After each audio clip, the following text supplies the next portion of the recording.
Esta não é apenas a narrativa de uma rivalidade lendária no hip-hop, mas um mergulho nas profundezas da fama, do dinheiro, do poder e das acusações que ligam o destino de Sean Diddy Combs ao assassinato de Tupac Shakur.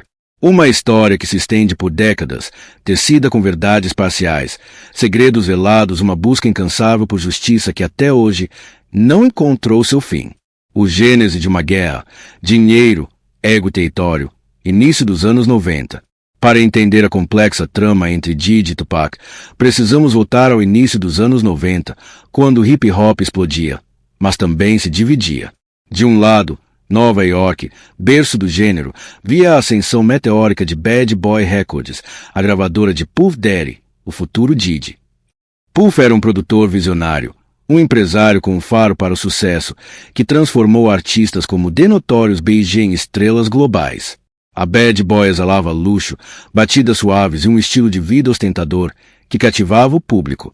Do outro lado, na ensolarada Califórnia, a Death Row Records, liderada pelo temido Suge Knight, trazia uma energia mais crua e agressiva, o gangsta rap.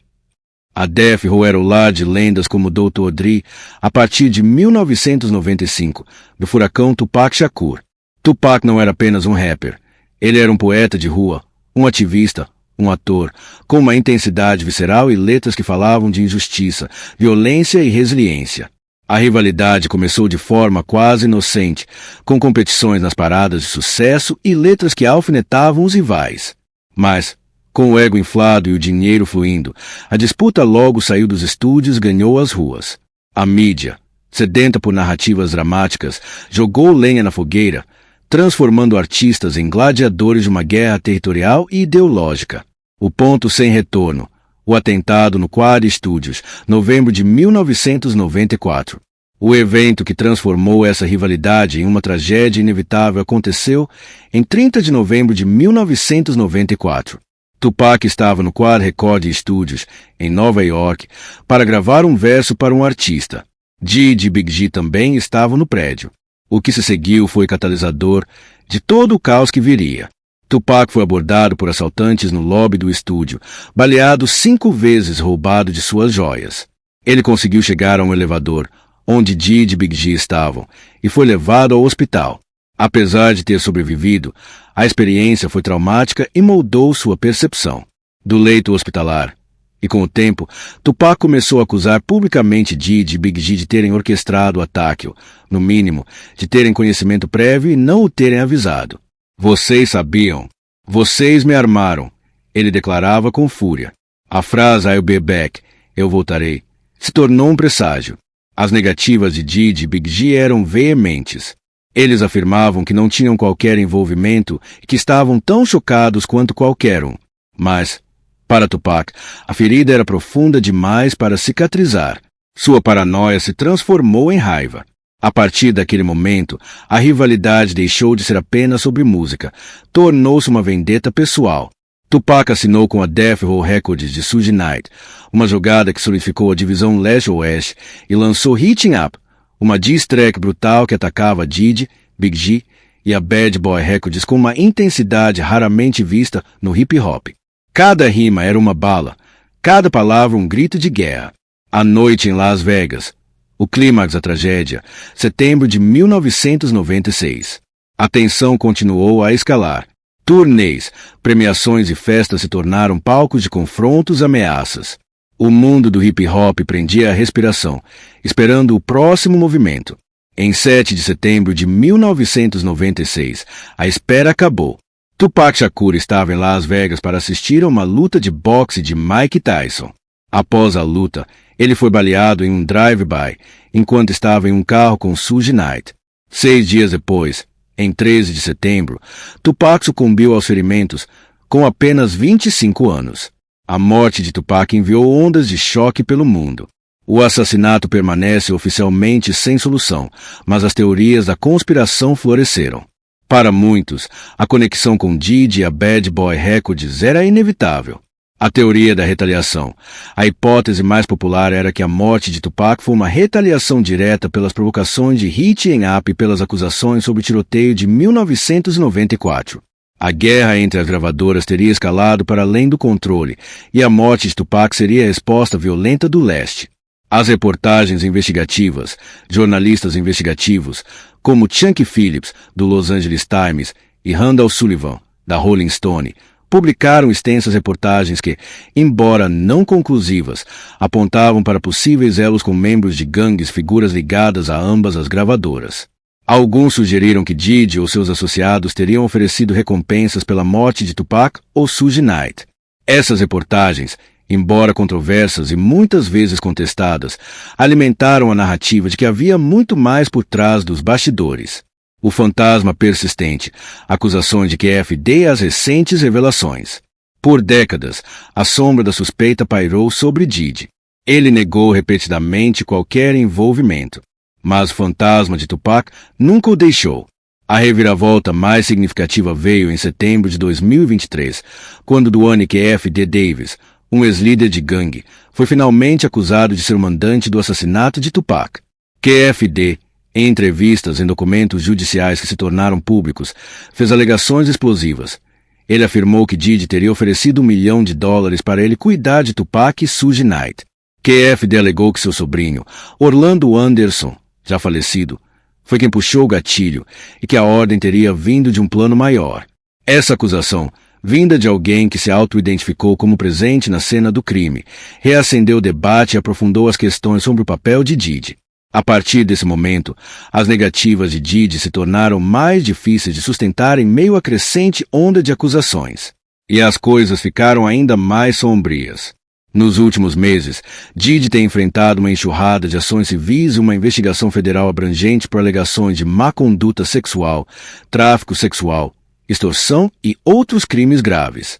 Em meio a esses processos, novas alegações surgiram que adicionam camadas de complexidade ao mistério de Tupac.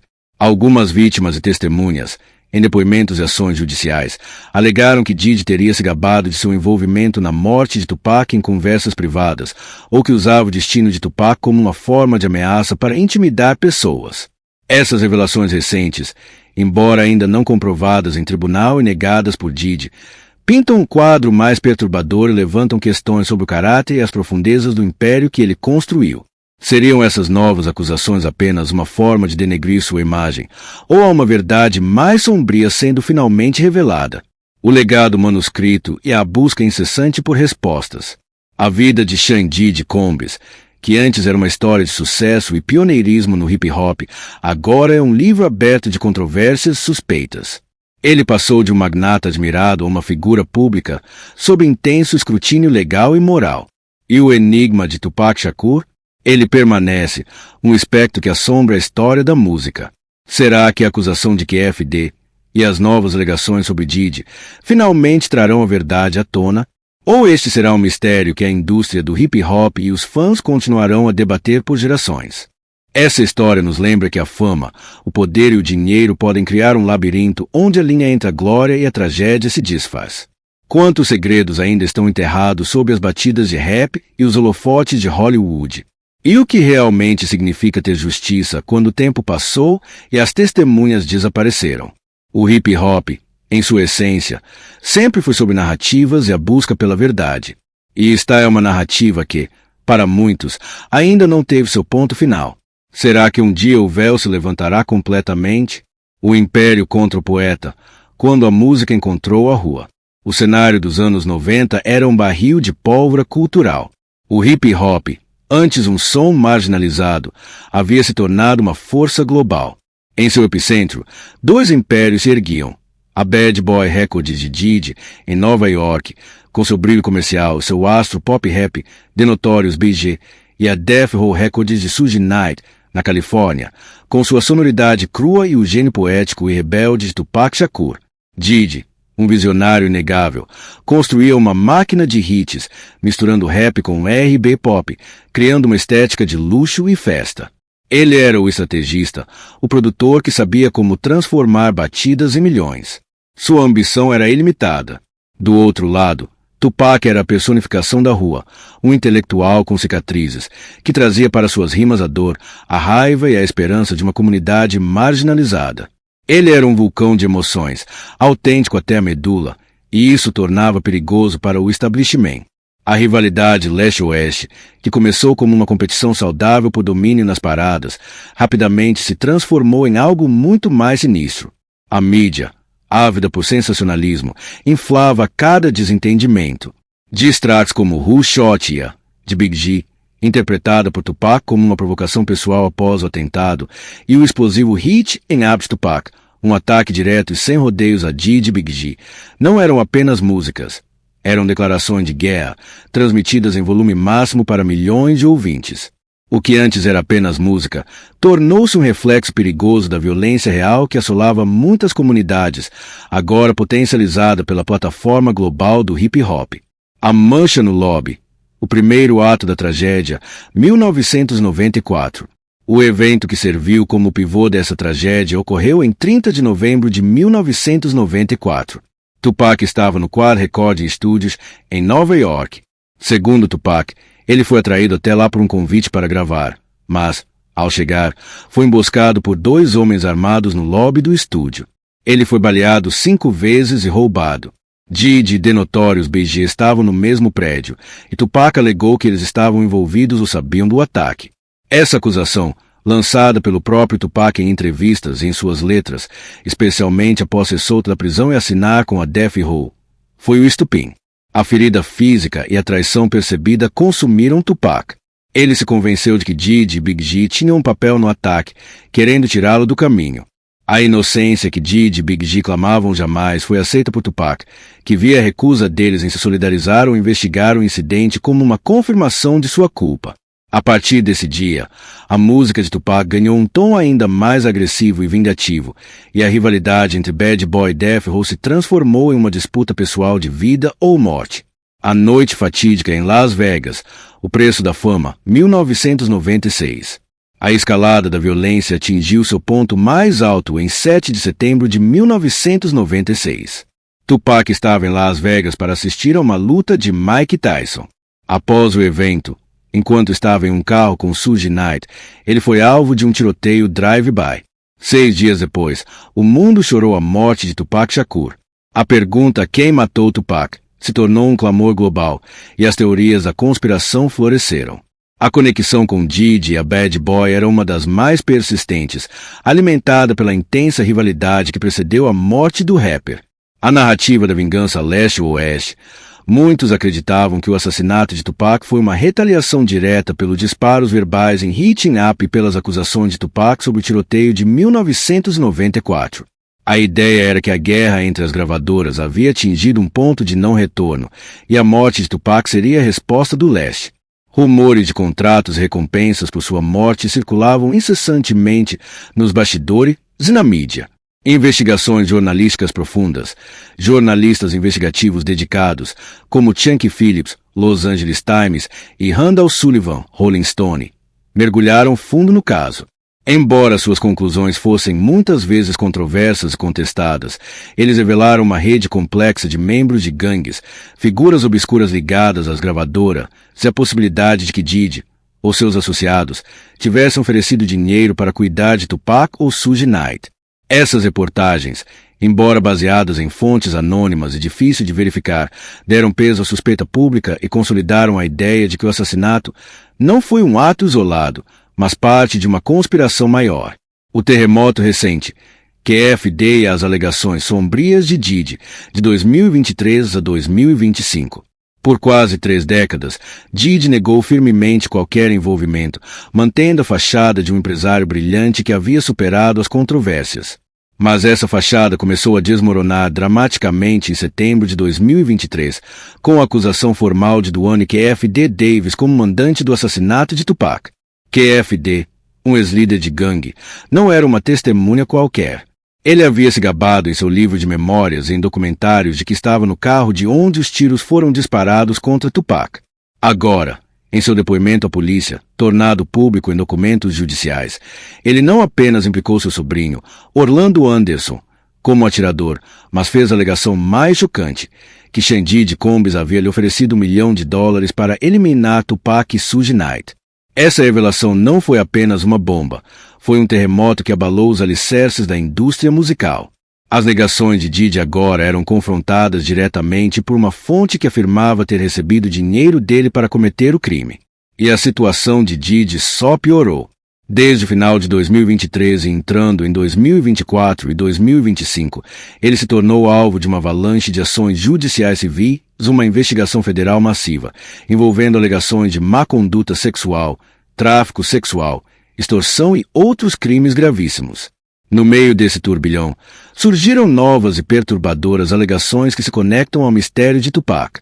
Testemunhos de vítimas e ex-associados, em depoimentos judiciais, relatos à imprensa, ex-funcionários, ex-parceiros e até mesmo supostas vítimas de Didi alegaram que ele teria, em conversas privadas, se gabado de seu envolvimento no assassinato de Tupac. Algumas contas falam de Didi usando a morte de Tupac como uma ameaça velada para intimidar e controlar pessoas, sugerindo que ele tinha o poder de fazer as coisas acontecerem se fosse contrariado. A conexão com o passado violento, as novas acusações de comportamento predador e violento por parte de Didi, se comprovadas, poderiam dar um novo contexto às acusações sobre Tupac. A imagem de um homem capaz de usar seu poder e influência para cometer atos hediondos ou incitar a violência ressoaria com as alegações de que ele teria ordenado ou pago pela morte de seu rival. O veredito inacabado, o legado e a busca por justiça. A vida de Sean Diddy Combs, que era celebrada como um triunfo do empreendedorismo negro e do poder do hip-hop, agora é um livro em aberto, repleto de páginas sombrias. Ele está sob o maior escrutínio de sua carreira, com seu império desmoronando sob o peso das acusações. E Tupac? Seu legado musical é imortal, mas a busca por justiça em seu assassinato ainda não terminou. A acusação de que FD e as novas alegações contra Didi trazem a esperança ou o medo de que a verdade completa finalmente possa vir à tona. Será que as peças desse quebra-cabeça, espalhadas por quase 30 anos, estão finalmente se encaixando? Essa saga é um lembrete vívido de que a verdade, por mais que tentemos enterrá-la, tem uma maneira inquietante de ressurgir. O hip-hop, que nasceu das ruas e da realidade, testemunhou uma tragédia que marcou sua alma.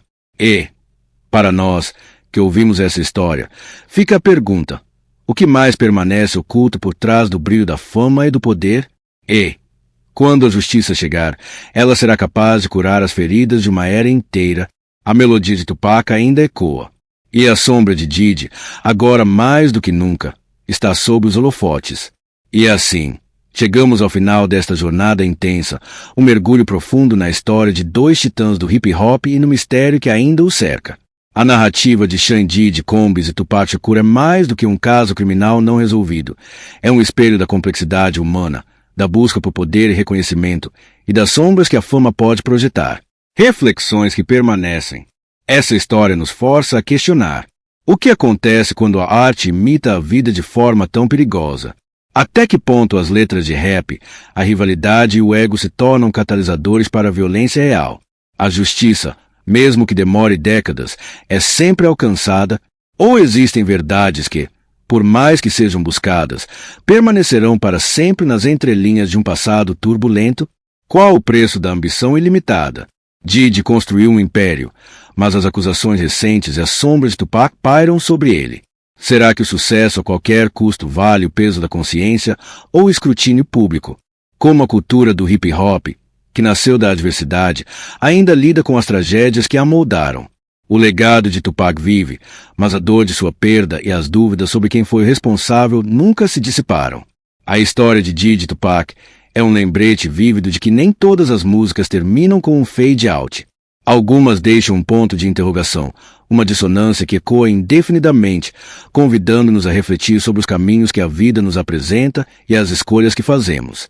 Para você, que nos acompanhou fielmente neste mergulho nas profundezas do hip-hop e seus enigmas, meu muito obrigado. Sua curiosidade e atenção tornaram esta narrativa ainda mais significativa. Espero que esta história, com todas as suas camadas e mistérios, tenha despertado em você não apenas curiosidade, mas também um olhar mais crítico sobre o poder da fama e as complexidades